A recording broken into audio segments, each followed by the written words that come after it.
Chào mọi người nhá, hôm nay mình đi câu cá, câu chỗ gì người ta thường gọi là tông rát đấy. Đúng không, tông rát đấy nè, dòng tươi. Nó, hôm nay qua chỗ tông kia, đi chiều bán á. Tại tầm đi tại chỗ, hôm nay qua chỗ tông kia. Chẳng tự đang tiêu giang này nó. Kênh nó bây giờ đây là ép họ đi qua kênh họ này các rô này nè nó vẫn chơi nó tụi ta hết là trái này lấy cả bùa trái này nọ bên nọ trái tao bật lăn mấy cái nọ nè trái phải tông rát mấy đây tông rát bùa trái này nọ tao bật lăn bùa đỡ nọ bây giờ tập cái trái này quá lớn là rồi càng nó bắt kê chả đứa rồi trái này luôn đó rồi đập đi đập tràn đi luôn rồi wow thật là chào mọi người sắp đến rồi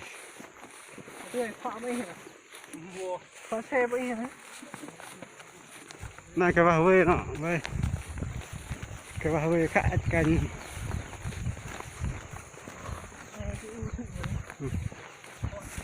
nan phần núi này nọ phần núi chịu tăng ngọt thế này phần núi phần ra qua sung nhá các bạn nhá phần ra qua sung đấy.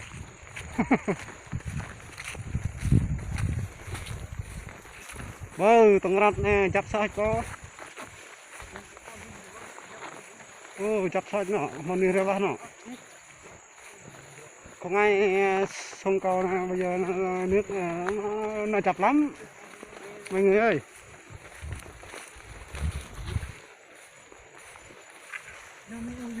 Đây tầng rát đây này đập là cắn này tôi chạy không có như bữa tay cái thuốc điên lên chứ điên rồi có này có cái dụt ép tầng rát như này cá bơi như này. Chào mọi người nhá, hôm nay mình thả trước nhá. Wow đấy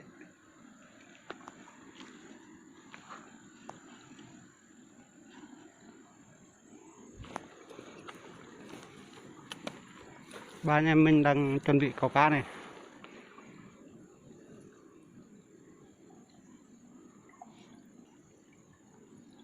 Dòng tê ép tăng cát ha nó tăng cát như này vào rập thông nhang mộng quá.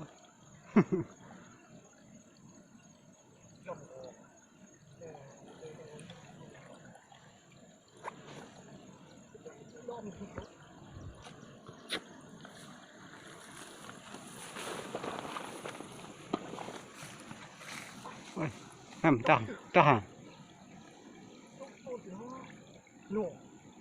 lom có bị có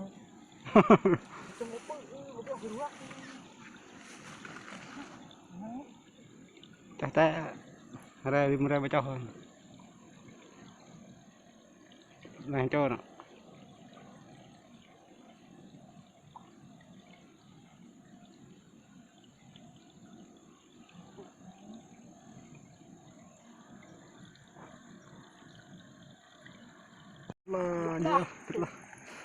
là tìm nhầm rồi à cho đưa về vào nó vẫn tức là mình họ rồi đưa đa rồi bạn chị đây các bạn khá to đây các bạn. Thật mềm mắn quá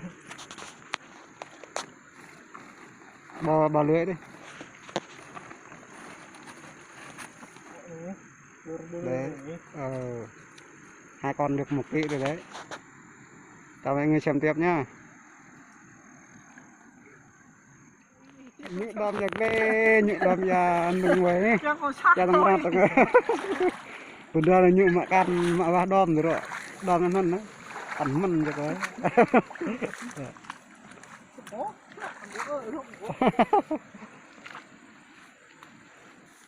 Chào mọi người nha. hôm nay mình câu được cá này này. Cái cá này tôi sửa đến này chưa gặp. Bây giờ mới thấy này, cá gì không biết á. Đấy, mọi người xem này. Cá này này đừng có gì. Này này, cá này này. Đây. Cá này, cá lạ này. Đấy, rong này. Nghe là nắng này là gần là Masuk lah. Masuk untuk gitu ini. Nah yang lemot nawah ben lagi. Nah nak je nah. Nah, kan có những thứ này này nênผม นกกันเดี๋ยวควายว่าโอ้ยตัวแช่แช่ nên đưa đưa Karena đây này ốc này nó phôi nè. ควาย Phôi nè.